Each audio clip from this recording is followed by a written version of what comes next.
राष्ट्र सर्वप्रथम की बात ललित सुमन के साथ कार्यक्रम में आप सभी राष्ट्रवासियों का हार्दिक स्वागत है।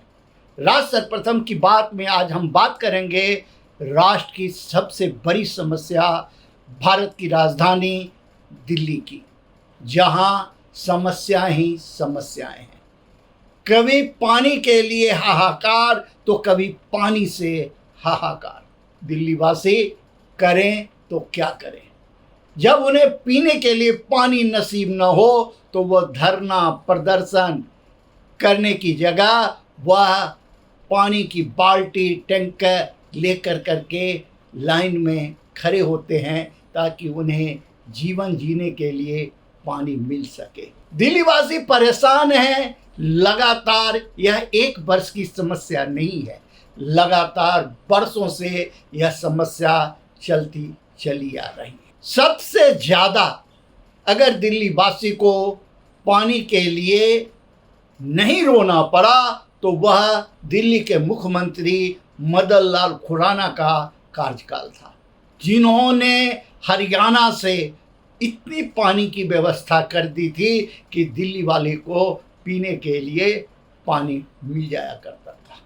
मदन लाल खुराना के बाद शीला दीक्षित ने भी प्रयास किया, संघर्ष किया और हरियाणा सरकार से ज़रूरत पड़ने पर 2-4 भी कर ली और केंद्र की सरकार को हस्तक्षेप करना पड़ा, न्यायालय को हस्तक्षेप करना पड़ा और दिल्ली को दिल्ली के हिस्से की पानी मिलती रही और दिल्ली वासी अपने प्यास को बुझाते रहे। लेकिन शीला दीक्षित के जाने के बाद जब से दिल्ली में अरविंद केजरीवाल की सरकार आई है, तब से दिल्ली वासी लगातार प्रत्येक गर्मी के मौसम में परेशान हो रहे हैं पीने की पानी को लेकर। दिल्ली सरकार बार बार बात करती है लंबी चौड़ी बातें और दिन में स्वप्न दिखाती है, दिवा स्वप्न, और कहती है मैं दिल्ली में झील बनाऊंगा, दिल्ली में घर घर तक पानी पहुंचाऊंगा, दिल्ली वासी को सारी सुविधाएं मिलेंगी। लेकिन दिल्ली में समस्याएं लगातार बढ़ती ही जा रही हैं। सिर्फ राजनीति और राजनीति का खेल चल रहा है और विपक्ष भी इस मुद्दे पर नाकाम रहा है। जो आवाज़ उसे गर्मी के बाद उठानी चाहिए, जिसके लिए संघर्ष करना चाहिए, विपक्ष भी यह रोल कभी अदा नहीं करता। जब गर्मी चरम पर होती है, पानी के लिए हाहाकार होता है, तो घड़ा लेकर सिर्फ प्रदर्शन करना, घड़े को सड़क पर तोड़ना और जिंदाबाद मुर्दाबाद का नारा लगाना, यही काम विपक्ष का रह गया है। जबकि भारत की राजधानी दिल्ली में समस्या को लेकर बैठना चाहिए। दिल्ली के उपराज्यपाल के साथ विपक्ष और सत्तारूढ़ दल को बैठ करके एक रूपरेखा तैयार करनी चाहिए, जो भारत की राजधानी दिल्ली के प्रत्येक नागरिक के घरों तक पानी पहुंच सके और कम से कम पीने की पानी की समस्या से उन्हें निजात मिल सके। दूसरी ओर जब बरसात का मौसम आता है, मानसून की स्थिति बनती है, तो दिल्ली की सड़कों पर झील बन जाता है और झील बनने के कारण संपूर्ण दिल्ली नर्क में तब्दील हो जाता है। आने जाने की स्थिति ऐसी हो जाती है जो लोग अपने घरों में दुबक कर रह जाते हैं। आखिर यह किसकी जिम्मेवारी है? इस पर चाहे वह केंद्र की सरकार हो, चाहे प्रदेश की सरकार हो, चाहे सत्ता पक्ष हो या विपक्ष हो, सभी को मिल बैठकर सोचने की आवश्यकता है।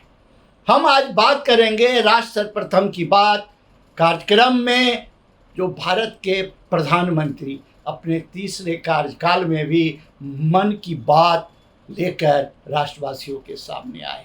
उन्होंने अपने मन की बात में केरला के छाता का जिक्र करते हुए बताया, जो किस प्रकार वहाँ की महिलाएं अम्ब्रेला छाता का निर्माण करती है और वह आज अंतर्राष्ट्रीय स्तर पर बेचा जाने लगा है, बिकने लगा है और प्रत्येक भारतवासी इससे सीख ले सकते हैं।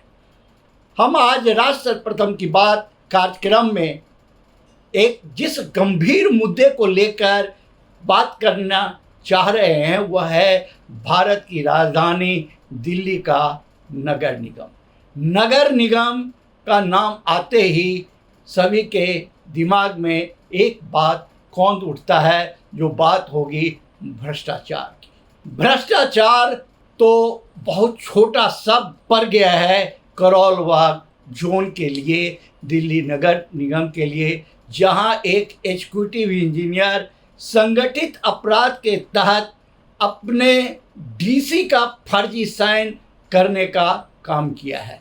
शायद इस तरीके का अपराध आपने भी पहली बार सुना होगा, लेकिन यह हकीकत है जो करोल बाग जोन के एग्जीक्यूटिव इंजीनियर कुमार महेंद्रा के ऊपर भ्रष्टाचार के साथ साथ जालसाजी के यह आरोप लगे हैं और 4 अधिकारियों को सस्पेंड कर दिया गया है। दिल्ली के नवनियुक्त कमिश्नर आईएएस अश्वनी कुमार ने यह काम किया है और कहा जाता है कि कुमार महेंद्रा के ऊपर हाथ डालना असंभव सा था, लेकिन अश्वनी कुमार ने जिस तरीके से आने के साथ ही कुमार महेंद्रा को कानूनी शिकंजे में ला करके यह संदेश पूरे नगर निगम को देने का काम किया है कि न खाऊंगा न खाने दूंगा। प्रधानमंत्री नरेंद्र मोदी के भ्रष्टाचार के खिलाफ जीरो टॉलरेंस की नीति पर अमल करते हुए दिल्ली नगर निगम के नवयुक्त कमिश्नर अश्वनी कुमार ने यह संदेश देने का काम किया है। आप इस रिपोर्ट में देखेंगे कि किस प्रकार कुमार महेंद्रा लगातार करोल बाग जोन में रहते हुए भ्रष्टाचार को बढ़ावा देने का काम किया है। वह किस प्रकार दिल्ली के उपराज्यपाल, दिल्ली के नगर निगम के कमिश्नर, भारत के प्रधानमंत्री कार्यालय तक को लगातार गलत रिपोर्ट देकर भ्रष्ट बिल्डर माफियाओं और भ्रष्ट एमसीडी के कर्मचारियों को बचाने का लगातार काम करते रहे और सरकारी राजस्व को क्षति पहुंचाने का काम किया है। इनके खिलाफ शायद ही कोई ऐसा पदाधिकारी हो, कोई ऐसा मीडिया कर्मी हो जो आवाज नहीं उठाया होगा। जब दिल्ली नगर निगम 3 भागों में थी, उस समय उत्तरी दिल्ली नगर निगम के स्टैंडिंग कमेटी के डिप्टी चेयरमैन विजेंद्र यादव ने कुमार महेंद्रा के खिलाफ स्टैंडिंग कमेटी के बैठक में हंगामा किया था और जब यह सवाल भ्रष्टाचार का उठा था तो उस समय वे और उनके समर्थक अधिकारी मीटिंग से उठकर चले गए थे। विजेंद्र यादव ने लगातार इस मुद्दे को उठाया और आप देखिए जो कि उन्होंने विजिलेंस को जो लेटर लिखा था, आप वह देखिए, आप सुनिए जो विजेंद्र यादव खुद क्या कह रहे हैं। जैसा आप जानते हो कि दिल्ली नगर निगम में जो भ्रष्टाचार कितने चरम पर चल रहा है इन दिनों, ये बताने की आवश्यकता नहीं है, लेकिन इसी भ्रष्टाचार के अंधेरे में उम्मीद की जो रोशनी बनकर आए हैं नवनियुक्त कमिश्नर साहब अश्विनी कुमार जी। आप सभी के चैनल के माध्यम से मैं कमिश्नर महोदय को बधाई देता हूं और बधाई मैं इसलिए दे रहा हूं, उन्होंने अपने पहले ही एक्शन में करोल बाग जोन के जो 4 शीर्ष अधिकारी जो कि बिल्डिंग विभाग में तैनात थे, उन चारों को निलंबित कर दिया और एक करारा जवाब दिया है भ्रष्टाचार की नीतियों के खिलाफ, जिसका मैं दिल से स्वागत करता हूं सभी साथियों। तभी बड़ी खुशी होती है जब कोई अधिकारी बिना विलंब किए भ्रष्टाचार पर चोट करता है, उससे उन लोगों को भी हिम्मत मिलती है जो लोग भ्रष्टाचार के खिलाफ लड़ाई लड़ने जाते हैं। जिन 4 अधिकारियों को निलंबित किया है उनमें से executive engineer Kumar Mahendru, assistant engineer Narendra Singh Meena और भी जितेंद्र सिंह जो ऑफिस इंचार्ज और जेई अर्नव दत्ता, इनको तत्काल प्रभाव से सस्पेंड किया गया है। ये एमसीडी के इतिहास के अंदर अभी तक की सबसे बड़ी कार्यवाही है। आपको याद होगा और मैं भी बता दूं कि जब मैं स्टैंडिंग कमेटी का डिप्टी चेयरमैन था तो मैंने खुद कई बार कुमार महेंद्रू के खिलाफ सदन में कई बार आवाजें उठाई। ये बचने वाले नहीं हैं, इनके कर्मों की सजा इनको भुगतनी पड़ेगी, क्योंकि ये करीब 5 वर्षों से तो मैं इन अधिकारियों के खिलाफ पीएम हाउस, गृह मंत्रालय, राज्यपाल, एमसीडी के आला अधिकारियों तक को शिकायत में देता रहा हूं, उनसे मिलता रहा हूं, उनके बारे में मैं बताता रहा हूं कि एमसीडी में ये हाल है, बेहाल हैं। जो जांच अभी जारी है, मैं आपको बता दूं, उनके घोटाले की जो पोल खुलने का समय आ चुका है इनका। इन्होंने साल 2021 में भी करोल बाग जोन के अंदर जो उपायुक्त रहे आईएएस अधिकारी जो हिमांशु गुप्ता जी के फर्जी हस्ताक्षर करके एक नकली सीलिंग जो ऑर्डर बना लिया, उसका नाजायज फायदा उठाकर अवैध कमाई ये जो कर रहे हैं, इनके ऊपर गाज गिरी। भ्रष्ट अधिकारियों की, जिनमें खास तौर से कुमार महेंद्रू की मैं बात करूंगा, तो उनकी हिम्मत की दाद देनी पड़ेगी कि इन्होंने अपना जो आला अधिकारी के नाम पर फर्जीवाड़ा कर दिया, तो जनता को क्या बख्शेंगे। इन्होंने जनता का खून चूसने का काम किया है। इसलिए मेरा मानना है कि इन पर डबल कार्रवाई होनी चाहिए। एक तो भ्रष्टाचार और ऊपर से अपने अधिकारी का गलत इस्तेमाल किया, यह जघन्य अपराध है। और ये पहला कारनामा नहीं है, इन्होंने अपनी शक्तियों का दुरुपयोग करके, अपने पद का गलत इस्तेमाल करके ये कुमार महेंद्रू भ्रष्टाचार में लिप्त है।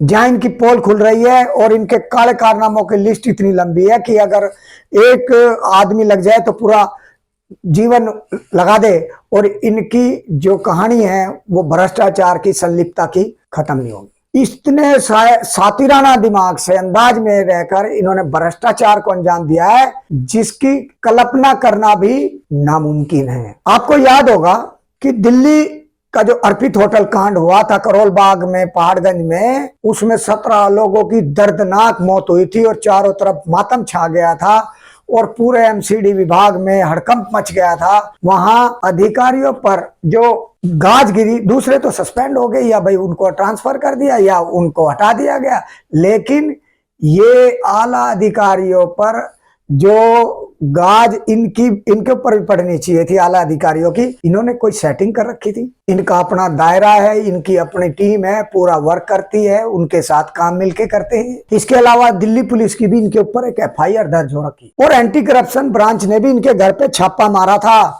इतना कुछ होने के बावजूद भी ऐसे संवेदनशील जो विभाग, बिल्डिंग डिपार्टमेंट में इनकी क्या सेटिंग है, इनको और कहीं ड्यूटी नहीं मिलती।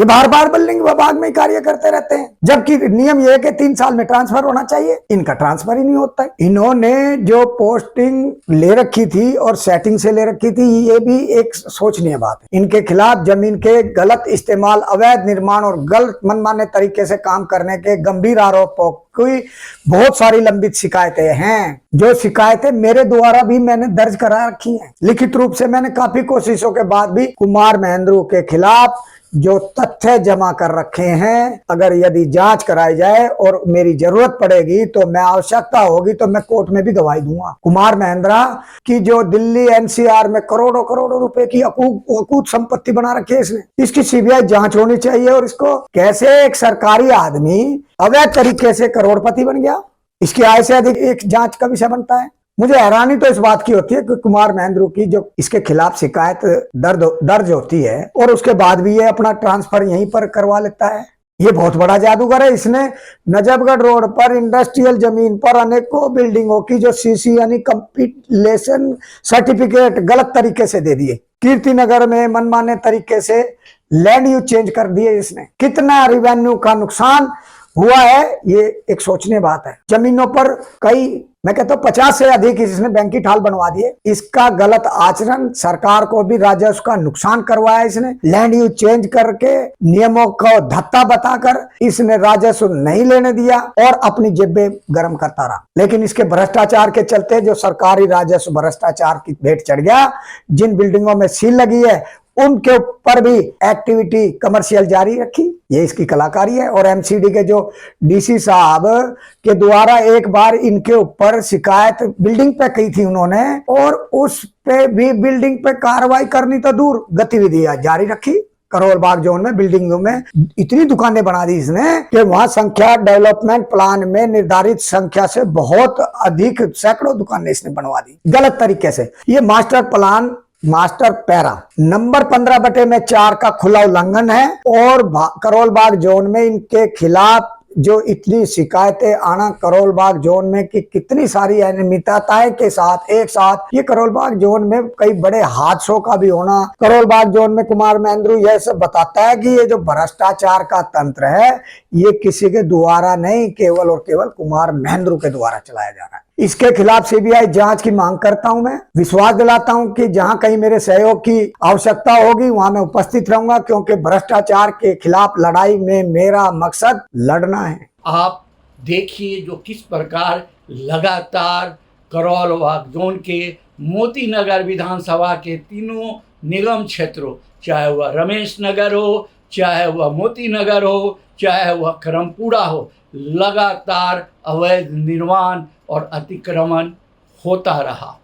आपको यह भी जानकर आश्चर्य होगा कि बड़े बड़े इंडस्ट्रियल प्लॉटों को टुकड़े टुकड़े में काटकर बगैर लैंड यूज चेंज कराए उस पर कमर्शियल निर्माण किया जाता रहा और कुमार महेंद्रा और उनकी संगठित जेईई की टीम लगातार उस बिल्डर माफियाओं को बचाते रहे और सरकारी राजस्व की हानि होती रही। राज सर्वप्रथम की बात में आप आगे देखिए जो किस प्रकार से यह भ्रष्टाचार लगातार चलता रहा है। राष्ट्रीय सर्वप्रथम टीम इंडिया दर्पण हिंदी दैनिक के द्वारा लगातार प्रकाशित खबरों का असर सामने आया है। दिल्ली के नवनियुक्त नगर निगम आयुक्त अश्विनी कुमार ने नियुक्ति के कुछ दिनों के अंदर ही व्यवस्था को सुधारने का प्रयास शुरू कर दिया है। मीडिया में आ रही खबरों और विभाग को मिल रही शिकायतों के बाद निगमायुक्त द्वारा 26 जून को भवन निर्माण विभाग के ऑफिसर इंचार्ज जितेंद्र कुमार सिंह, भ्रष्टाचार के लिए चर्चित ईई कुमार महेंद्रू, एई नरेंद्र सिंह मीना और जेई अर्णब दत्ता को तत्काल प्रभाव से निलंबित कर दिया गया, बल्कि इन पर आगे भी अनुशासनात्मक कार्यवाही पर विचार किया जा रहा है। सही कहा गया है कि एक ईमानदार अधिकारी जब कलम थाम लेता है तो उसके आगे दसियों बेईमान बौने साबित होते हैं। करोल बाग भवन निर्माण विभाग की लगातार शिकायतें पिछले कई वर्षों से विभिन्न विभागों में की जा रही थी।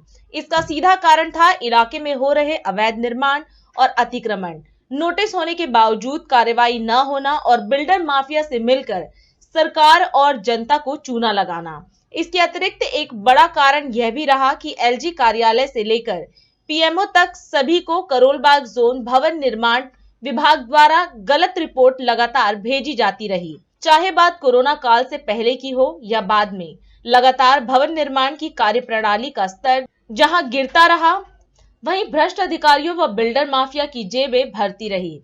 चाहे सरकारें आती रही जाती रही, लेकिन इन अधिकारियों के खिलाफ आवाज कहीं से उठे उसे अनसुना कर दिया जाता है। कोरोना काल के बाद भी न केवल रामा रोड, कीर्ति नगर, रमेश नगर वार्डों में, बल्कि जोन के अन्य क्षेत्रों में भी भारी अवैध निर्माण देखा गया।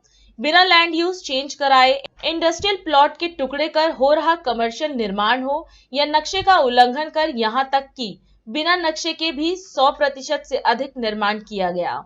अब तक जोन में चल रहा खेल कुछ इस प्रकार था। ऊपर से बर्दाश्त प्राप्त ईई अपने खास एई को पौष क्षेत्र में पद स्थापित करता, एई फिर अपने खास जेई को निगम क्षेत्र देता और फिर जेई बिना किसी कानूनी पद या प्रावधान वाले अपने बेलदार रखता। इन बेलदारों का काम होता है अवैध निर्माण स्थलों या कार्यस्थलों पर जाकर भवन निर्माण विभाग के नाम पर वसूली, यानी माल जाए अधिकारियों की जेब में और नाम खराब हो भवन निर्माण विभाग का। क्या आप सोच सकते हैं कि 60 से अधिक अवैध निर्माणों की सूची भवन निर्माण विभाग को उपलब्ध कराई गई, लेकिन 1 साल से ऊपर बीत जाने के बावजूद सभी उच्च कार्यालयों से निर्देश के बाद कार्रवाई के नाम पर केवल इतना सामने आया कि सेक्शन 343/344 डीएमसी एक्ट के तहत कार्रवाई की गई है। कार्रवाई कहां हुई, किस पर हुई, कब हुई, इसकी एटीआर में कोई जानकारी नहीं दी गई।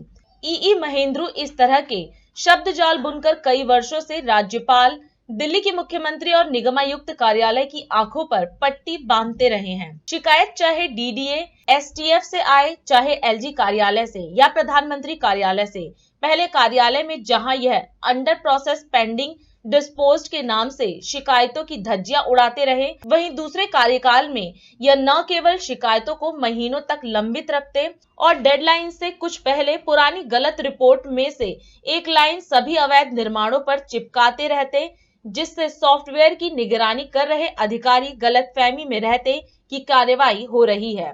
जहां एक ओर कागजों पर निगम का बुलडोजर दहाड़ रहा था, वहीं दूसरी ओर जमीनी स्तर अवैध निर्माण में कार्यरत मजदूरों की जान की कोई परवाह कहीं नहीं हुई। साल 2020 में पहले जहां रमेश नगर में हो रहे अवैध निर्माण में करंट लगने से एक मजदूर दूसरी मंजिल से नीचे गिर गया, आज वहां 4 मंजिल इमारत खड़ी है। कुछ समय पहले मोती नगर में भी हुए अवैध निर्माणों की सफाई के दौरान एक युवक हाई टेंशन तार की चपेट में आ गया था। रमेश नगर में ही 2A/19 का लिंटर गिर गया, जिस पर आज तक कोई कार्रवाई नहीं देखी गई। ईई महेंद्रू का कमाल ऐसा है कि इन्होंने सरकारी भूमि पर कब्जा कर बनाई बिल्डिंग तक के पास एसबीपी होने की जानकारी उच्च अधिकारियों को भेज दी। इसके अतिरिक्त इनके कनिष्ठ अफसरों की निगरानी में केवल कागजों पर नोटिस जाते रहे, लेकिन पुलिस की सहायता से सीलिंग इत्यादि की कार्यवाही, ध्वस्तीकरण की कार्यवाही नहीं या न के बराबर हुई। जहां एक और केंद्र में भाजपा की सरकार है, वहीं दिल्ली में माननीय उपराज्यपाल हैं, जिनके नेतृत्व में दिल्ली के अफसर नए कानूनों के बाद कार्य कर रहे हैं।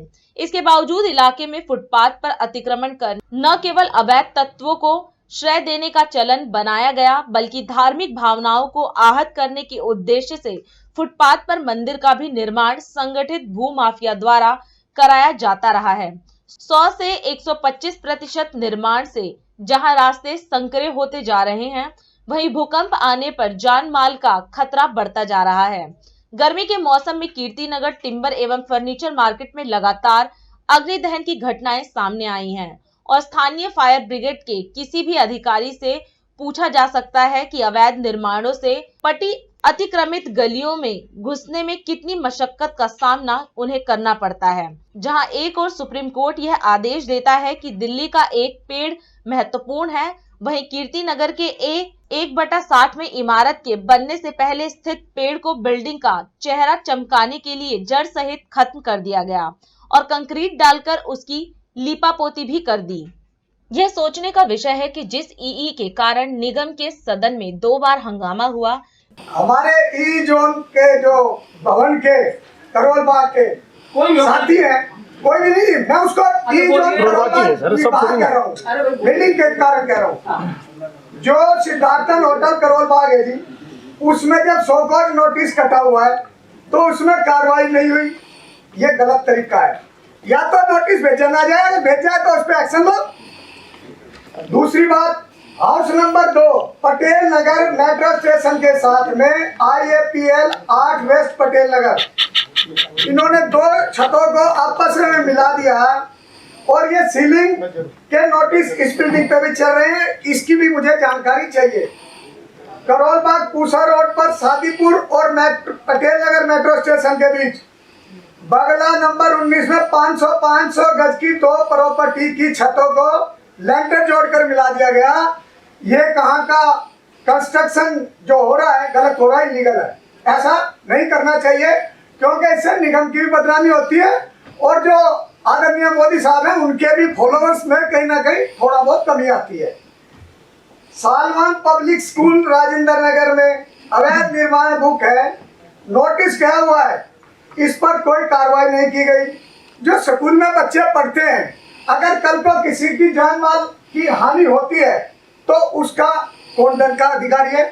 इसका सीधा वही अधिकारी वहां पर जो उसके सुपरविजन में कार्य हो रहे हैं, तो उस तरीके से उसको एक्शन लेना चाहिए। और अगर करोल बाग में अर्पित होटल कांड हुआ था, 17 लोग मारे गए थे, अगर इसी तरीके से ये अवैध निर्माण होते रहे और इसी तरीके से ये निर्माणों की जो संपत्तियों को, जिनके मैं नंबर दे रहा हूं आपको, उन नंबरों पे अगर जो 17 लोग मर गए और मिसयूज चल रहा था, जांच एजेंसियों को बिल्डिंग बनी थी, उन्होंने स्पेशल प्रोविजन एक्ट में प्रोटेक्टेड है जबकि अर्पित होटल एक अनसेफ बिल्डिंग थी जिस पर यह एक्ट लागू नहीं होता।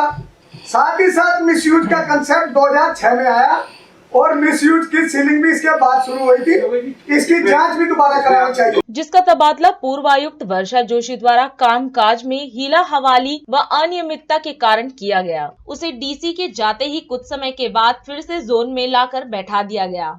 जोन पर ऐसी पकड़ फिर इनके द्वारा बनाई गई कि लगातार एक ही पद पर यह नियम विरुद्ध सालों तक बैठे रहे और निगम व दिल्ली सरकार को 1000 करोड़ से अधिक के राजस्व की इन्होंने हानि पहुंचाई। प्रति लिंटर 12 से 15 लाख की काली कमाई कर ऊपर से नीचे तक बंदरबाट करना और इसके बदले सभी तरह के कानून से अवैध तत्वों को मुक्त कर देने की नीति करोलबाग जोन भवन निर्माण विभाग की पिछले कुछ वर्षों में हो गई है। यह ऐसी घटना है जो राजधानी दिल्ली के इतिहास में शायद पहली बार देखी गई है, जहां इतने कम समय के भीतर ही किसी अधिकारी द्वारा पूरे तंत्र को हाईजैक कर लिया गया हो। माननीय निगमायुक्त द्वारा दोषी अधिकारियों के खिलाफ अनुशासनात्मक कार्रवाई के साथ ही पूरे सिंडिकेट की सीबीआई जांच की अनुशंसा करने की गंभीर आवश्यकता है, ताकि न केवल निगम के हिस्से का राजस्व वापस आ सके, बल्कि करोलबाग जोन में तैयार किए गए जंगल राज से त्रस्त जनता को राहत मिल सके। अभी समय है एक ब्रेक का, हम चलते हैं ब्रेक पर, आप कहीं जाए नहीं, छोटा सा break. Powered by Kamal Buildtech Private Limited, fulfilling promises. With our professional team and experience of delivering projects, in past we guarantee you peace of mind and top quality work in an affordable price. और अधिक खबरों के लिए आप हमारे YouTube channel दैनिक India दर्पण को अभी सब्सक्राइब करें और नोटिफिकेशन के लिए बेल आइकन को प्रेस करना ना भूलें। राष्ट्र सर्वप्रथम की बात कार्यक्रम में ब्रेक के बाद एक बार फिर आप सभी राष्ट्रवासियों का स्वागत है। प्रधानमंत्री नरेंद्र मोदी ने पूर्व उपराष्ट्रपति एम वेंकैया नायडू के 75वें जन्मदिन की पूर्व संध्या पर उनकी जीवन यात्रा पर 3 पुस्तकों का विमोचन किया। दिल्ली उच्च न्यायालय मुख्यमंत्री अरविंद केजरीवाल के करीबी सहयोगी विभव कुमार की उस याचिका की विचारणीयता के मुद्दे पर सोमवार को अपना फैसला सुनाएगी, जिसमें उन्होंने आप सांसद स्वाति मालीवाल के साथ मुख्यमंत्री आवास पर कथित मारपीट के सिलसिले में अपनी गिरफ्तारी को चुनौती दी थी। बिहार के बाद अब झारखंड में एक निर्माणाधीन पुल गिर गया है। यह पुल गिरिडीह जिले के देवरी प्रखंड में अरगा नदी पर बन रहा था। दिल्ली की जल मंत्री अतिशी ने रविवार को अधिकारियों को चंद्रावल जल शोधन संयंत्र में स्थित पंप हाउस की मरम्मत करने और यह सुनिश्चित करने का निर्देश दिया कि ऐसी समस्याएं फिर न हो। जनरल उपेंद्र द्विवेदी ने रविवार को भारतीय सेना की कमान संभाल ली। दिल्ली में जून के महीने में 88 साल बाद सर्वाधिक बारिश हुई और इस बीच 7 लाख अतिरिक्त लोगों ने मेट्रो में यात्रा की। पंजाब के मुख्यमंत्री भगवंत मान ने कहा कि उनकी सरकार घर घर राशन योजना के तहत लोगों को केवल गेहूं देगी। राजस्थान के गंगानगर जिले में पुलिस ने 3 कथित तस्करों को गिरफ्तार कर उनके पास से कुल 5.10 किलोग्राम से अधिक हेरोइन बरामद की। उत्तर प्रदेश के मुख्यमंत्री योगी आदित्यनाथ और राज्य के मुख्य विपक्षी दल समाजवादी पार्टी के अध्यक्ष अखिलेश यादव समेत राज्य के कई नेताओं ने T20 वर्ल्ड कप जीतने पर भारतीय क्रिकेट टीम और देशवासियों को बधाई दी।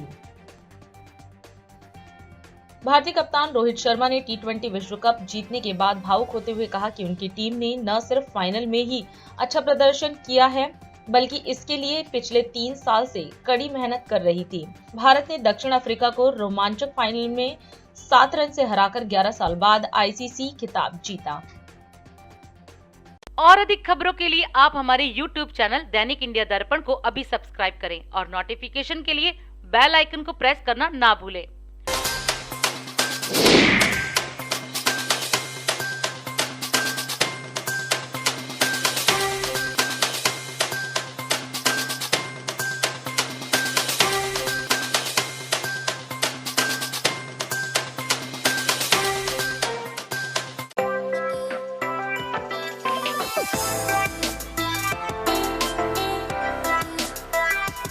आज हम इस कार्यक्रम में आपसे विदा लेते हैं। आप अन्य खबरों के लिए बने रहे।